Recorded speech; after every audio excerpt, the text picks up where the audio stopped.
জলে মাদক মিশিয়ে বেহুশ করে এক নার্সকে নির্যাতনের চেষ্টার অভিযোগ। ঘটনাটি দক্ষিণ চব্বিশ পরগনার নরেন্দ্রপুর থানা এলাকার গড়িয়া স্টেশন সংলগ্ন কয়লাপট্টির একটি চায়ের দোকানে। ঘটনায় গ্রেপ্তার করা হয়েছে অভিযুক্তকে। দুজনেরই মোবাইল সহ ঘটনাস্থল থেকে বাজেয়াপ্ত করা হয়েছে একাধিক জিনিস। সমস্ত কিছু পরীক্ষা করে দেখছে পুলিশ। ঘটনাকে কেন্দ্র করে এলাকায় চাঞ্চল্য ছড়িয়েছে। নরেন্দ্রপুর থানার পুলিশ সূত্রে জানা গিয়েছে, গড়িয়া স্টেশন সংলগ্ন কয়লাপট্টি এলাকায় চায়ের দোকান আছে সোমনাথ পান্ডার। এই দোকানেই রাত 10টা নাগাদ ওই নার্স যান। সোমনাথ পান্ডার সাহায্যে তার স্বামীর কাছে টাকা পাঠানোর দরকার ছিল বলেও জানিয়েছিলেন নির্যাতিতা। তার স্বামী ভিন রাজ্যে কর্মরত। দোকানে বসে কথা বলার সময় জলের সঙ্গে কিছু মিশিয়ে তাকে খাওয়ানো হয় বলে দাবি তাঁর। বেহুশ হয়ে পড়েন তিনি। বেশ কিছু সময় অচৈতন্য অবস্থায় দোকানেই ছিলেন। জ্ঞান ফিরলে দেখেন তার শরীরে পোশাক নেই। কোনো রকমে পোশাক খুঁজে তা পরে রাত 2:30 নাগাদ সেখান থেকে পালিয়ে যান তিনি। ঘটনাটি তিনি তার পরিবারকে জানান। এই ঘটনায় অভিযুক্তের বিরুদ্ধে নরেন্দ্রপুর থানায় অভিযোগ দায়ের হয়েছে। অভিযোগের সঙ্গে সঙ্গেই অভিযুক্তকে গ্রেপ্তার করেছে পুলিশ। তাকে বুধবার বারুইপুর মহকুমা আদালতে পেশ করা হয়। নির্যাতিতার শারীরিক পরীক্ষার পাশাপাশি আদালতে তার গোপন জবানবন্দির আবেদন করা হবে বলে জানিয়েছে নরেন্দ্রপুর থানা। একবার ভাবুন, কর্তব্যরত নার্স, তাকে কিভাবে তার ইজ্জত নেওয়ার, তার সম্ভ্রম লোটার চেষ্টা করা হলো। অভিযোগকারী তিনি কি বলছেন শোনাবো তার বক্তব্য। সাড়ে 9টা নাগাদ আমি সোনার দোকানে গেছিলাম। ওখান থেকে আংটি নিয়ে আবার উনি আমাকে ফোন করে বলছে যে আমার দোকানে আসো। আমি বলছি কি আমার বরকে টাকা পাঠাতে হবে, তার জন্য আমি 500 টাকা নিয়ে এসেছিলাম আমার বরকে টাকা পাঠানোর জন্য। কারণ ওইখানে পাশে হচ্ছে অনলাইনে কোনো কিছু ছিল না, তাই ওই দাদাটা পাঠিয়েছিল। উনি আমাকে বলেছে যে হচ্ছে একটু বসো, হচ্ছে রাত করে পাঠাবো। তারপরে উনি জলের সাথে একটা কি ওষুধ মিশিয়ে দিয়ে আমার মাথাটা যেন ঝিমঝিম করছে। তারপর উনি দোকান বন্ধ করে দিয়ে আমাকে ব্ল্যাকমেল করছে যে তুমি যদি চিৎকার করো তাহলে তোমাকে আমাকে বলছে উনি মদ খান, উনি নাকি এরকম আগে অনেক ক্ষতি দিয়েছে। আপনার সাথে কি করেছে ও? আমাকে নিজে ওষুধ খাইয়ে দিয়ে বেহুশ করে। এখন কি চাইছেন আপনি? আমি ওনার শাস্তি চাই, চরম। উনি আমাকে প্রায় সময় ফোন করে বলছে দোকানে আসবো। আমি বলছি আমি ডিউটিতে যাবো, তখন হচ্ছে দোকানে যাবো। উনি আমাকে বলছে দোকানে চা খাবো না। আমি চা কিছু খাই না। উনি আমাকে জলের সাথে মিশিয়ে দিয়েছে।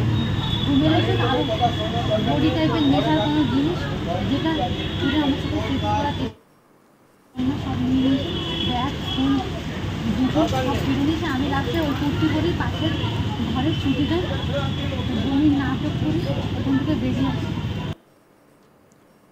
ওই নার্সকে প্রায় দিনই চায়ের দোকানের ওই ব্যক্তি, মানে চা বিক্রেতা, তাকে তার দোকানে ডাকত। অর্থাৎ অনেক দিন ধরেই ওই নার্সের প্রতি একটা লোলুপ দৃষ্টি দিয়ে রেখেছিল এই চা বিক্রেতা। নেপথ্যে একটা গভীর ষড়যন্ত্র রচনা করছিল। একবার ভাবুন, একজন নার্সকে কিভাবে ডেকে এনে তার যে অসহায়তা, তার সুযোগ নিয়ে তাকে অচৈতন্য করে দেওয়ার মতন কিছু একটা খাইয়ে দিয়ে তারপর তাকে তার সম্ভ্রম নেওয়া হয়, তার ইজ্জত লোটা হয়। ভাবতেও লজ্জা লাগে। এ বিষয়ে আমার সহকর্মী প্রসেনজিৎ সাহা তার প্রতিবেদনে কি বলছেন শোনাবো আপনাদের। এক মহিলার সাথে খারাপ আচরণ করার অভিযোগে এক ব্যক্তিকে গ্রেপ্তার করল দক্ষিণ চব্বিশ পরগনার নরেন্দ্রপুর থানার পুলিশ। নরেন্দ্রপুর থানার পুলিশ সোমনাথ পণ্ডা নামে ওই ব্যক্তিকে গ্রেপ্তার করেছে। তার বিরুদ্ধে মূল অভিযোগ, তিনি একটি চায়ের দোকান চালান শিয়ালদহ দক্ষিণ শাখার গড়িয়া স্টেশন লাগোয়া কয়লাপট্টি এলাকায়।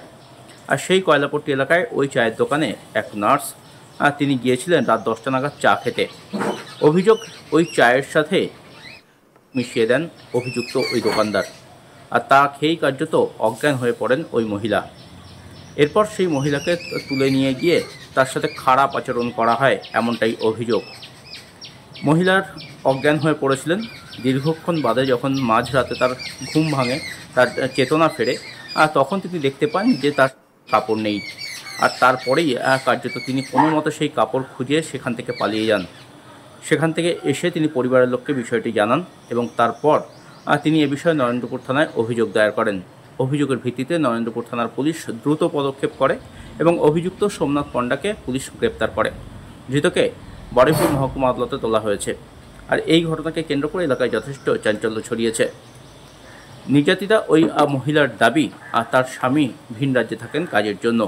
তিনি নার্সের কাজ করেন এবং তার স্বামীর কাছে কিছু টাকা পাঠানোরও প্রয়োজন ছিল। তার জন্য তিনি সোমনাথ পণ্ডার দোকানে গিয়েছিলেন। মাঝে মধ্যেই সেখানে যেতেন, সেখানে চা খাওয়ার জন্য যেতেন এবং তার সাথে ভালো রকম পরিচয়ও ছিল। আর সেই সুবাদে সোমনাথ পণ্ডার কাছ থেকে তিনি স্বামীর কাছে কিছু টাকা পাঠাবেন, সেই বিষয়টিও তিনি সোমনাথ পণ্ডাকে জানিয়েছিলেন। আর সেই কারণে রাত 10টা নাগাদ যখন তিনি তার বাড়িতে যান, সেখানে গিয়ে চা খান, আর তখনই কার্যত এই ঘটনাটি ঘটে এবং সেই চায়ের সাথে মিশিয়ে দেওয়া হয়, এমনটাই অভিযোগ। সেই চা খেয়ে কার্যত অসুস্থ হয়ে পড়েন, চেতনা হারিয়ে ফেলেন ওই মহিলা এবং তারপর তাকে সেখান থেকে তুলে নিয়ে গিয়ে তার সাথে খারাপ কাজ করা হয়, এমনটাই মূলত অভিযোগ। ঘটনাকে কেন্দ্র করে চাঞ্চল্য ছড়িয়েছে এবং এই ঘটনা তদন্ত শুরু করেছে নরেন্দ্রপুর থানার পুলিশ। তবে শুধুমাত্র এই একটি মাত্র ঘটনাই নয়, আমাদের রাজ্যে দিকে দিকে এই ধরনের লোলুপ নজর কিন্তু ছড়িয়ে রয়েছে। বিভিন্ন জায়গায় কিন্তু এই ধরনের অভিযোগ সামনে এসেছে, এই ধরনের ঘটনা সামনে এসেছে। অভিযুক্তদের গ্রেপ্তার করা হয়েছে ঠিকই, কিন্তু যে মান ইজ্জত একজন মহিলার, সেই ইজ্জত নেওয়ার চেষ্টা করা হলো, সেই ইজ্জতে হাত দেওয়ার সাহস হয় কি করে কারোর? ওই মহিলা মানে এক্ষেত্রে ওই নার্স, তিনি তার স্বামীকে টাকা পাঠানোর জন্য ওই চা বিক্রেতার কাছে গিয়েছিলেন, যাতে অনলাইনে টাকা পাঠানো যায়, এবং সেই কাজের সুযোগ নিয়ে ওই মহিলাকে ঘুমের ওষুধ বা কিছু একটা মিশিয়ে তাকে খাইয়ে দেয়। তারপর ওই মহিলার যখন জ্ঞান ফেরে, তখন দেখেন তার শরীরে একটা সুতো পর্যন্ত নেই। স্বাভাবিকভাবে তিনি বুঝতে পারেন যে তার সঙ্গে কি হয়েছে এবং কে করেছে।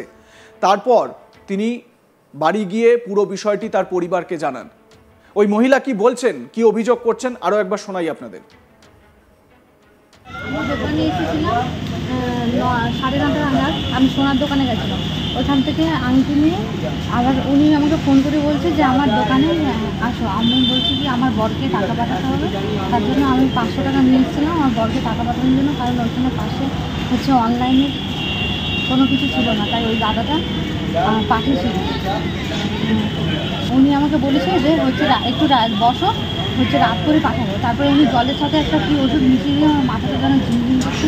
তারপর উনি দোকান বন্ধ করে দিয়ে আমাকে ব্ল্যাকমেল করছে যে তুমি যদি চিৎকার করো তাহলে তোমাকে আমাকে বলছে উনি মদ খান, উনি নাকি এরকম আগে অনেক ছবি দিয়েছে। আপনার সাথে কি করেছে ও? আমাকে নিজে ওষুধ খাইয়ে দিয়ে বেহুশ করে। এখন কি চাইছেন আপনি? আমি ওনার শাস্তি চাই, চরম। দেখতে থাকুন আজ তাক বাংলা, সাবস্ক্রাইব করুন আমাদের ইউটিউব চ্যানেলটি, বেল আইকন প্রেস করুন নোটিফিকেশন পেতে।